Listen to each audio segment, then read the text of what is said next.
Hi friends, myself Dr. Vinesh Vijayan here with another Dr. Ivan Singh Luthra.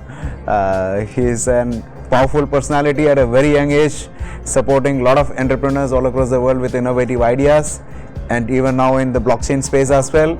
So Doctor, welcome to our channel. Thank you. It's a pleasure to be here. Yeah.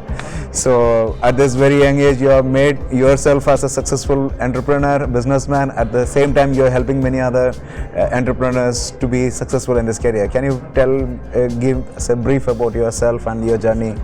Sure. I mean, I don't think I've reached my success yet. I think I'm still at the place where you're trying to reach you never really, it's a journey, it's not a destination. Yes. But yeah, I started when I was about 12 years old. I started building mobile apps. I was the first 100 guys to make apps for the iPhone.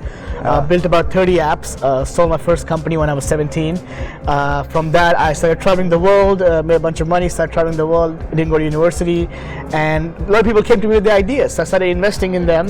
The first company we invested was Ease.com, which was Uber for marijuana. You press a button, deliver marijuana to you wherever you are.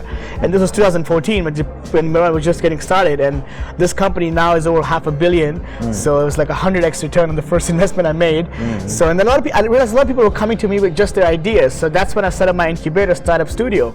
And what we do with Startup Studio is we work with non-tech entrepreneurs who have great ideas. And for the right entrepreneur and the right idea, we invest in them and we build a company with them. We don't just give them money, we give them resources, we give them developer resources, marketing resources, and we help them actually build a company. And we know what it takes to build a company. I mean, today the combined market cap of our companies that we have built and incubated is in excess of $1 billion.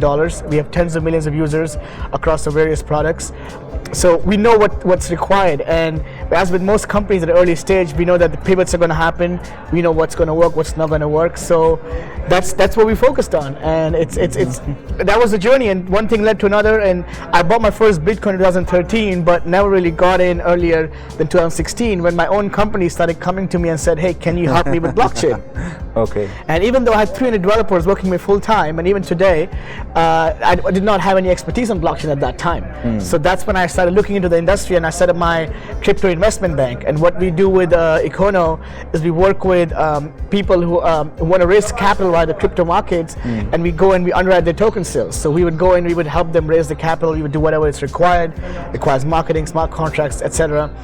And today we have raised over $100 million from the different markets. I'm an equity investor in companies like Ripple, Hashgraph, where we come in at the stage zero, when they were just an idea, when nobody. Even in Ripple. No, in Ripple we bought equity at a later stage, but at companies like Hashgraph, the co-founder was my good friend, and he called me before it was even called Hashgraph.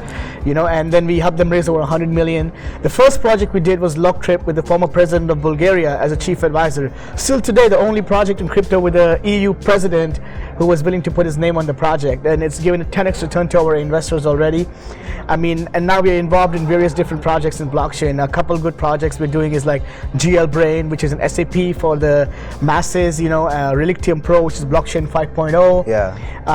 And I think that's what excites me about blockchain the most. So GL Brain is started by this guy who's I think 2-3 times my age, and out of Germany, and I met him recently at a conference. He was pitching, and I'd announced a $100,000 investment for the best company, and he won the investment. And I invested in him, and he's building. SAP has been out there for decades, and it's a great platform, but it's only for the Fortune 500. So he's enabling SAP to go for the masses. So there's a village in India with 100,000 people. They can have the same tools and same benefits that SAP provides via GL Brain. I think that's what blockchain really excites. It's not about the technology, because I have seen technologies come and go. Technology, there's always a new technology coming. Of course. And now we already know this with blockchain already. But what's great is the idea of decentralized and distributed systems and governance. There's finally a way to give power back to the people. Definitely. And that's what excites me about blockchain. The best example, I mean, I'm involved in a lot of business outside of technology and blockchain and apps too. And I think this is going to change the way business is done. A great example I like to quote for this is, for example, let's say somebody comes and asks both of us what car we should buy. What would you tell them? The car which they what's your favorite car? Aspirational car? Lamborghini. And I would tell them to buy a Lamborghini or Rolls Royce too, right? Yes. What's your car you drive every day?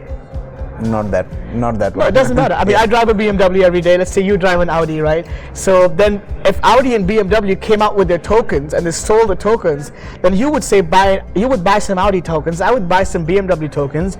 We would say go buy BMW, you would say go buy Audi, because you suddenly became a part owner. You would get a claim of the revenue of the whole company. Yes. So you became a part owner. You're not going to tell me to buy a Lamborghini anymore, because you're not an owner in Lamborghini, but you become a part owner in Audi. Definitely. And I would say buy BMW. So the user became also a part owner. And then the next step I see is that when suddenly the companies say, okay, you have your tokens allows you to also vote. So if Audi made $10 billion and they said, what should we invest that money in? Should we make a new boat or should we make a new SUV? Maybe you like boats, you would vote for making a boat. So then you became a part manager. I think, and a business can really scale when the owner becomes the manager and the user.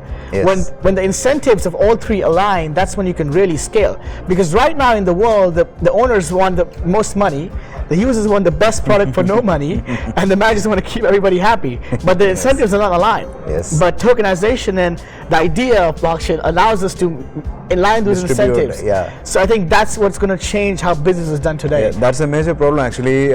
Like when I also started my career, we used to talk to people about the entrepreneurship. They're like 9 to 5 job is not the only thing which we should do, and business is not something which only rich guys can do. Like if you have an idea, we should go to the entrepreneurship path. I mean, 100%. And I really appreciate the effort which you have done and the incredible I think if journey which you are traveling. If you're rich already, entrepreneurship is actually it doesn't work for you, to be honest. Definitely. The most people I have a lot of partners in my startup studio who are already very rich, and then I have a lot of partners who are not rich. I can tell you with a lot of conviction, the people who are not rich work the hardest. Definitely. And they work the smartest. The ones I'm not saying the ones who are rich don't succeed. They succeed because they have, life is not fair, but they succeed because they have resources available to them. Yes.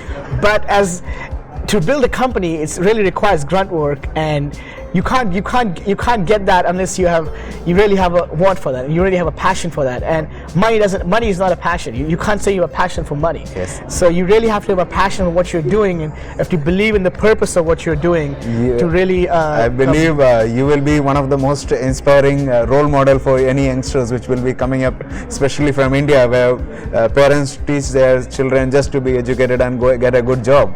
And you are not only become an entrepreneur, successful entrepreneur. After that, you are supporting a lot of entrepreneurs to build up their career in this industry. I mean, so I try my best. For me, it's like I had a lot of people. I tell everybody, most people never ask, right? So that's a big thing I say. So I always say you should always ask. That's a big advice I give people. And when I was young, I used to ask a lot of people for help, and they all helped me. So this is a way to give back. Yes. And I mean, I think we are out of time. So if anybody is watching this, if you ever need anything, always feel free to ask. I'm always approachable. Evan@evanluthra.com.